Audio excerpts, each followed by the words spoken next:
Coverage with Good Day Maine will begin soon.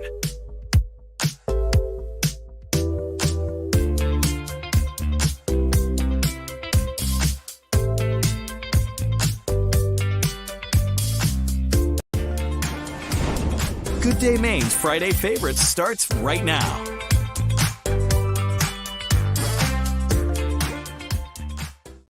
It's Friday Favorites because it's our favorite day of the work week. I'm trying to figure out that music. Is that disco? I love it. It's good. Absolutely. I don't know what genre that is. We're all tapping our toes to it, which is funny about it. I love it, Ryan. Yeah, and me too. We're loving the forecast. I mean, besides the wind, it's looking pretty good. Yeah, so today's going to be a pretty nice day. We are going to at least see the sunshine throughout the day, which is great news, of course. But yeah, the wind, as you were just mentioning, Katie, it is going to be on the windy side as we head into the afternoon today. So hopefully, maybe if you have to step outside, you might want to grab that coat on the way out the door. But overall, we are looking pretty good across the state. And then temperatures throughout the afternoon, I think down towards the coast, we're looking at temperatures in the lower 60s, but over towards areas inland, that's where we could see highs near 70. So call it about mid-60s across the state, but it's really tomorrow that we have to watch. We are going to see some rain move in, and that's about 3 to 6 p.m. is when it's going to develop. So, yeah, we got to watch some rain tomorrow, but otherwise Sunday's looking good too with temperatures in the low 70s and some sun. And the wind started to pick up. I was walking over to Starbucks across the street, and all of a sudden my tie and I'm going like this. Yeah, the wind is definitely picking up. That's for sure. Yeah, but that's okay. We can handle it. And honestly, we need a little rain, Ryan. Yes. Yeah, absolutely. We've been quite dry over the last couple weeks, as you guys know, of course. But I think as we head into tomorrow evening, tomorrow night, we're probably looking at about 1/2 inch to 1.5 inches. So that is going to definitely help a little bit, but we're really not in any drought situation because we had so much rain throughout the last couple months overall. So we're not in a drought situation, which is great. But, of course, we don't want to go into summer really pretty on the low side precip wise. So we are going to see some beneficial rain, that's for sure. All righty. Okay, so Ryan, we're going to go talk about a couple stories and bring you back in when we talk about Taylor Swift. And we got T-Swift forecast coming up, okay? All righty, sounds good. All right, so here's a story that has got us talking this week. Pickleball. So Brad did this story, and basically it's kind of, it's this battle between pickleball lovers. This sport is growing in popularity. It seems like everyone's playing it. My husband played twice this week, but then you have neighbors who are complaining about the noise. Yeah, and here, just to give you an idea, if you've never, here's what it sounds like. Ready? Here it is. Ready? It's a constant. Yeah, it's constant. Yeah. I do get that. It might be a little annoying. Yeah, and what it is these new courts that are popping up, and neighbors that are used to just the sound of a tennis ball hitting strings, which is nothing. Yeah. But if you've ever played ping pong or watched ping pong, it's kind of the same thing with the hard paddles. Right. But what they're trying to do, Katie, I know part of the story is they're trying to reinvent the racket and make the racket, put some padding on it so it doesn't make the noise like it does.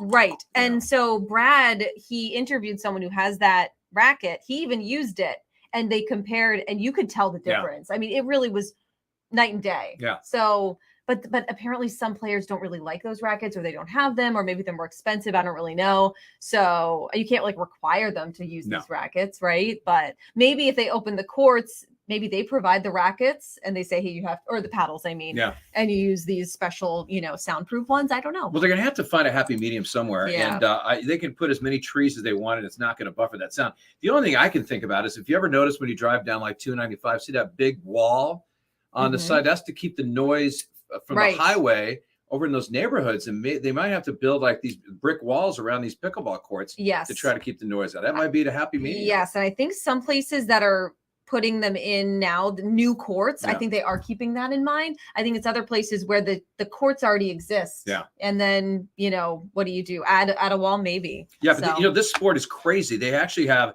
a major league. I mean, which is people can make $80,000 to $100,000 a year. You have all these celebrities that own franchises, including LeBron James. Heidi Klum owns a team. Right? Is that crazy? It's I know. What? Really? Pickleball? Yeah. So there you go. Yeah, let us know if you play pickleball. And you can watch Brad's story, by the way, on our website, WGME.com. Wanted to just say a little shout out to a few folks who are tuning in. We got a lot of people all Good of a sudden, morning, huh? Travis. Happy Friday to you. Happy Friday, Joy. And Nestle, good morning. Blair wants to know when the wind's going away. Hopefully tomorrow, maybe tonight. Got to get rid of the pollen, that's for sure. Where's Christian today? Christian's out sick today, but we hope that he's feeling better, and that's why we got Ryan hanging out with us. And yeah, Andre says the noise is annoying. It is annoying. I mean, I play ping pong, and when I don't use the padded paddle, you can hear it. It's loud. But again, this is just, I'm just playing for like 30 minutes. I'm not living near a court that's going on, 10 hours a day. Exactly. Yeah. Well, here's a story that I think is really cool. It's this new documentary about wild blueberries. It's called Growing Wild, and it's putting a spotlight on the blueberry industry in Maine and these farmers who cultivate and harvest these wild blueberries. I didn't realize this, but just about 100% of all wild blueberries grown in the U.S. are grown in Maine. Yeah, I didn't know that. I didn't know that either. I knew we had a lot of blueberries. But not like almost all of them. And those wild blueberries, they're the really small ones, and they're so good. And a lot of people are like, I only eat those little ones. And they work all year round to harvest them in a 3-week span. It's like you're waiting, and then you work for 3 weeks to harvest all these 42,000 acres of blueberries. And not just that. I mean, my stepdad and my mom own an almond ranch. And I can tell you this. Not just during harvest season are they working hard. They work hard all year long. 100%. But boy, once that a couple of weeks ago when they harvest almonds, same thing as blueberries. Boy, I tell you what, it is like your Denny's, 24 hours a day working. It's crazy. So I interviewed the director of this documentary and one of the farmers, and we just had a great conversation. And we talked about how he knew blueberries were important for Maine, but didn't really know, the full scope. And they highlight these stories of like, how did they get into this? And one of the farmers shares her story. So really, really cool. They just had a private showing of the documentary last night. They're entering it in festivals, and then eventually the public can watch. But it seems like a really cool topic, and anything to highlight these hardworking Mainers, right? So it's just interesting to watch. What people do for a living, right? I mean, we do this for a living. Watch, especially farmers. I know the hard work they put in. And the other thing I've always wanted to see is potato farmers. So potato's such a huge, crop for Maine too. And I'd love to see all those farmers work so hard to get those products to your dinner table. And the same thing for blueberries. Which, by the way, you know how I love my blueberries? I like to take the blueberries and I put them in the freezer, and they're almost like candy. They're like candy. They're so good. Okay, so Portland, Maine has gotten several shout outs recently. First, they were named 7th best place to live, 7th best city to live in the U.S. But I don't know if you heard about this. 2 main attractions are also on a different list, the top 150 best of USA travel, and one of them is Holy Donut. Well, no shocker right there. I know. Best donuts ever. So Travel Lemming, an online guide with 10 million readers, names the Holy Donut and lighthouse hopping as 2 of the best things to do in the U.S. this summer. Yep. And I do think that Holy Donut, does it get more iconic than that? No, it's beautiful. Which, by the way, I guess they're talking about the greater Portland area, because obviously that's in Cape Elizabeth. Of course. And I don't even know, is there a lighthouse? I don't think there's a lighthouse in Portland. It's basically mainly the greater Portland area. Yep. And you go over to South Portland, of course, we have Bug Light, and it's so beautiful. And of course, speaking of beautiful, those donuts, they are so beautiful. Made out. I just talked about potatoes. Made out of potatoes. I know. I'm really. Oh, here we go. I'm just pausing it. I'm pausing it right here. These right. The dark chocolate. We got the pomegranate. And a triple berry. The cannoli one is so good. Oh, yeah. I mean, we're huge Holy Donut fans. Yeah. In the summertime, I remember I was walking downtown, walking my friend's dog, and down on Commercial Street, and it was probably like maybe 7 o'clock in the morning. Yep. And from a distance, I'm like, oh my God, what are all the people down lined up for? And it reminded me back in the day when you used to line up to buy tickets to a concert or something, because it looked like there's about 30 or 40 people. And then it got closer. It was a Holy Donut. Holy Donut. Because come summertime, when the cruise ships come in and all the visitors, they read about these, and they have to get a Holy Donut or go to some of the other iconic restaurants or whatever around the area. They got to do it. They got to do it. Okay. How about this? We were talking about this on Good Day Maine. So you probably know it as the Wienermobile, of course, but Oscar Mayer is switching it up on us. The Frankmobile? This is now the Frankmobile. Yeah. Are they going to switch the song too? That's the big question, right? Because I wish I was an Oscar Mayer Wiener, and then have to do I wish I was an Oscar Mayer Frank. Is that what they're going to do? Have quite the same ring to it. It doesn't. So this thing was, I think, in Scarborough yesterday. Yep. It's going to be at Allagash over on Industrial Way, I think, on Sunday. So it's making the rounds, so you can go check it out.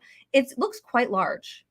Like, oh yeah, this is huge. I've ridden around in one of them before. Obviously, I think they have more than one, but it's kind of like the Bootmobile that Ella Bean has, right? I do like the Bootmobile. It's kind of cool to go get your. I think I was at some big festival over in Westbrook or something, and they had the Oscar Mayer Wienermobile back then. It was called, but now Frankmobile over there. And I remember I got a selfie of me in front of it. So. Oh, I love that. Yeah. Okay. And by the way, just at the and something else I remember when I was in Detroit. Yep. The Wienermobile is in the basically the Hall of Fame when it comes to vehicles in Detroit.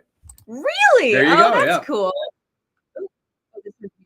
Okay, sorry, bear with me because I really want to pull this up because we've been talking about this morning too, which I think is just so fun. So let me share my screen with you all, y'all. Window. Here we go. Jealous I got a Starbucks, by the way. I am jealous you got your Starbucks. It smells delicious. Okay. So if you do your best dance, you could get a discount at Binga's in Wyndham. 10%. So this is their sign out front right now. It says, do a silly dance walking in our door. If we like it, get 10% off.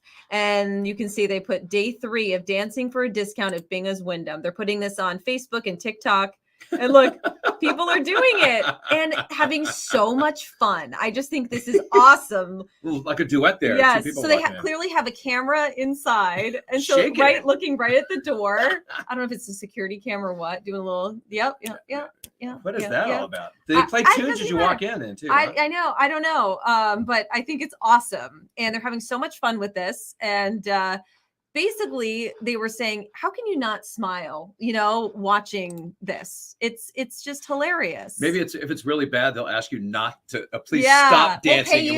We'll pay you to stop. That's probably what they would say to me. I don't really have the moves, but I just think it's so fun. And look, the customers loving it too. Yeah. Everyone's loving it.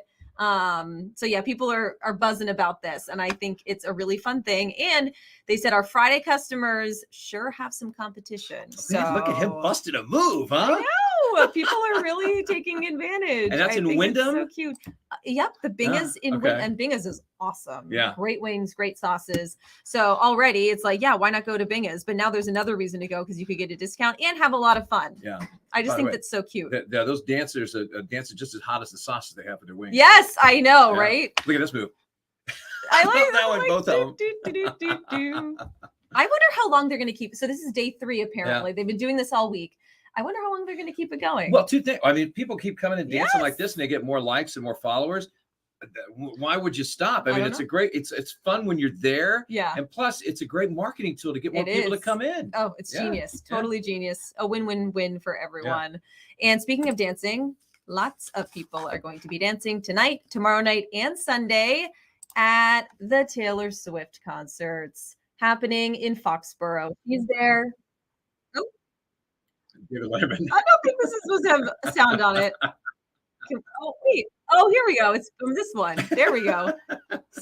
Technology. Okay. Here we go. So here's the deal. They have 3 concerts in 3 nights. Yep. And this is much more than a Patriots game traffic because they're going to have people sitting on the floor. So instead of 65,000 for a football game, they're probably an extra 10 or 15. So we're expecting, I would imagine, 75, 80,000 people for each one of these shows. So they're having to find, there's no hotel rooms because they're bringing kids. They want to probably sleep over somewhere at an Airbnb. And the traffic's going to be crazy. Mm-hmm. And there's really, to be honest, there's not a lot of public transportation that goes down to Foxborough. So the roads are going to be crazy too. It's going to be nuts. But people are loving it. People are putting together their outfits.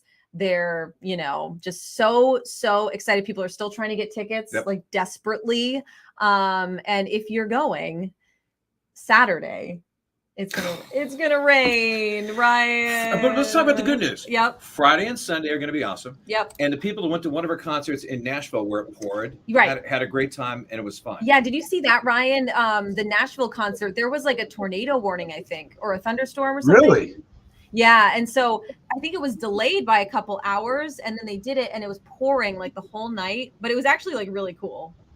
Wow, that's pretty wild. I didn't know that. Yeah, and so we're looking at kind of a soaking rain for Saturday night, right? Well, right. Yeah, so the way I explained it earlier is the rain sandwich. Yeah, rain sandwich. What were you saying, Jeff? No, I say when it comes to the rain, the people are going Saturday, you know what they're saying about the rain? They're just going to shake it off. Just shake it off. Shake it off. There you go. Midnight rain. Tonight and Sunday looks fine. I mean, sunshine, temperatures in the 60s to near 70. Unfortunately, the rain is going to move in. So if you plan on being outside, waiting in line, you're going to want to bring the raincoat, the umbrella, anything you can think of. It is going to be quite rainy as we head into Saturday night. But tonight and Sunday both look good. And if anyone is trying to get last minute tickets, just be cautious because there's scammers out there, you know. Absolutely. Yes. And that's just a thing that unfortunately we have to deal with these days. Yeah. So make sure you're doing the right thing. Maybe if you're doing an exchange, maybe go to the police station. Yeah. That's a good spot to do stuff like that. So you don't want to get scammed out of anything. No, and also, I mean, I posted something on my page on Facebook, about, hey, are you going to the concert? What's your favorite song? What's your favorite concert of all time? And people are actually posting. They have extra tickets.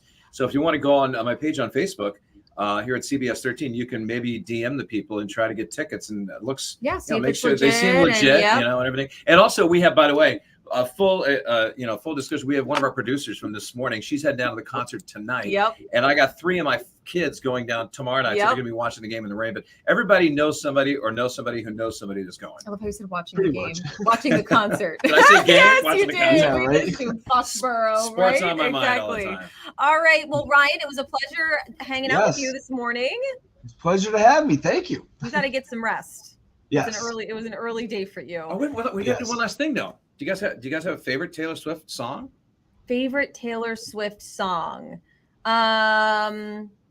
Yeah. What's the one? I don't know. I like Blank names. Space. Blank Space. Yeah, I like that one. What's the one that you can keep the lights up till January? That was in. I walked down the aisle to that song. Why don't you sing it? Then No, I'm not going to. Oh, come on. Now you got to Google it. We can keep the lights up. Here we go. Taylor I'm ruining Swift. the whole thing. It comes up to Lover, of Lover. course. Yeah, I love Lover. What about you, Ryan? Do you have any? Are you a Swift fan? I don't too cool for school really right know there. too many songs. I have heard Blank Space though. So Yeah. that is a good one. Well, people heading to the concert are going to have fun no matter what. So stay safe, have a blast. Yeah, and also if you happen to grab a selfie or a picture, maybe post it to us, put it on Chime In on our websites, and we'd love to see the pictures. Maybe show some Monday morning, whether you're going Friday night, Saturday night, or Sunday night. We want to see you in your best outfits. And I know my son, who's going to the show, has put all these bedazzled things on, a cowboy hat, love it, jean jacket, and all this. My younger daughter's bringing a Taylor Swift flag. She's going to wrap herself in. That's cute. So they're going all out on this. Yep, it's going to be so much fun. Yeah. All right, well, have a great weekend, everyone. Thanks for tuning in, and we'll see you Monday morning on Good Day Maine. Yes. Bye.